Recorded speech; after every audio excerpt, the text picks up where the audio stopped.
Thank you very much, Laska Hirlock. It's my great pleasure to support this motion today, as indeed my party colleagues have been doing and should be doing, and as I'm happy to say the Minister has been doing. I should have been aware of this myself. It's terribly negligent, but I was unaware that we could have speakers after the summary or after the Minister. So it's a slip on my part. So I had intended speaking, but hadn't anticipated that the opportunity would be there now. Just to say that I know it's part of the programme for government, but I think it's a worthy and worthwhile exercise that Senator O'Reilly and our colleagues, Senator Garvey, yourself, Laska Hirlock, and Minister Pippa Hackett brought forward this motion. I think it's a very important motion. There's a commitment in the programme to government to make contraception freely available to all women, and that's as it should be.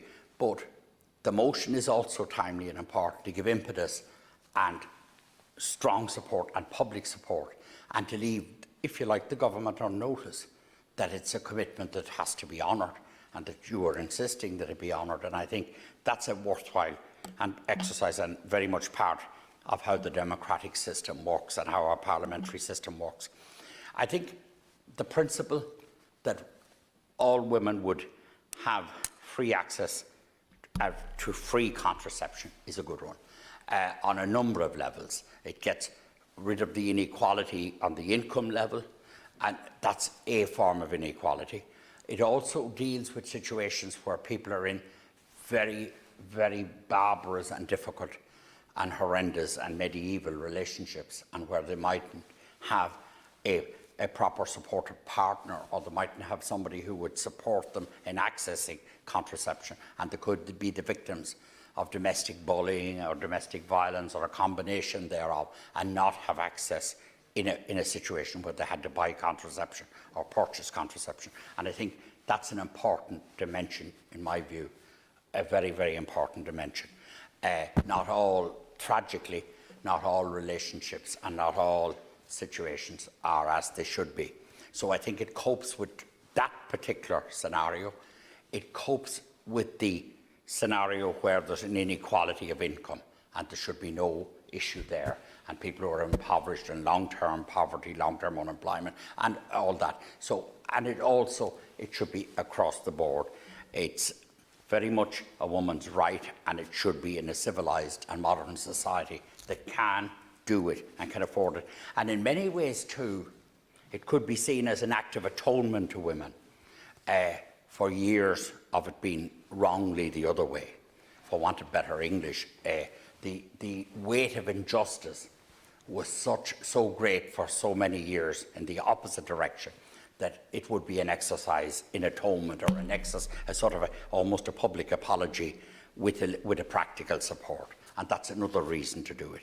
Now, I do believe, and I think the Minister alluded to this, and in fact, I don't think I know he alluded to it, that the free availability of contraception has to be accompanied by good sexual education, by good public health education in the sexual area, by supports in public health terms, supports in educational terms, in a good programme in schools, and that, so that it's not just enough in an isolated fashion to make, and I'm sure the proposals would of course totally accept that. It's not just enough to accept, or rather to suggest that you make the contraception available without the support system, without the health services, without the education, etc. But it is also important, and I know the Minister, because I know the Minister is a person from working with them and having been in this house with him for a long time. He brings a big heart, he brings a heart to politics, and I know he'd be the first to say himself that we can't use these things as excuses either. We have to get on with the legislation, put it in place, and parallel it with the supports. But there can be no excuses around the fact. It's a bit like sometimes you hear somebody saying, I don't want such a neighbour beside me, because there's not enough schools for them and there's not enough support. In essence, they don't want the neighbour in the first case, and they use these excuses. And the same principle applies here. We can't put any barriers in the way. It just should happen. It's the right thing to do, and it should it should happen.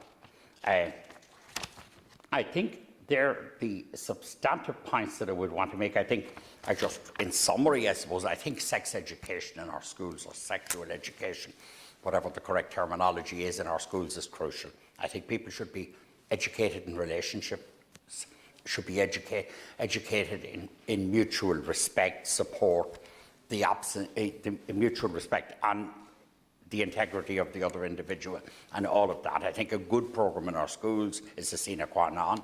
I think with a good programme in our schools, the next thing that's a sine qua non is a good public health, a good supportive public health system for our women, and an interventionist system where that is needed, that there is an intervention where wrong exists, etc. And then I do think, and I think as a priority, that we should introduce the free contraception on the premise, as I said, of income, to deal with income disparity, lack of access to resources, and very specifically also to deal with abusive relationships, and to deal with a lot of where people have maybe addictive personality, or they have other ways they're spending their income to the detriment of their well-being and to the detriment of their entire well-being, and that's an important thing, that a supportive system be in place there. So I just really want to indicate, as my colleagues have indicated, that we strongly support the motion, that we support the Green Party in bringing it forward. It's progressive, it's right, it shouldn't even be the subject of debate, and I don't think it's the subject of debate. I think all that's at issue here is saying we want it to happen as quickly as possible. We don't want it to go off the radar, and but it's not.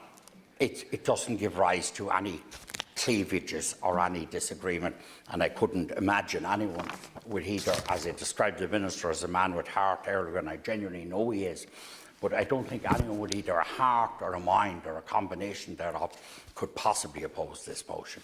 It's just something that should happen, but the fact that it should happen, it's not a reason to ignore it either. It's important the motion's there, it's important it's said, it's important it happens. And you just can't assume the right thing will happen if you say nothing. So I congratulate you for doing it.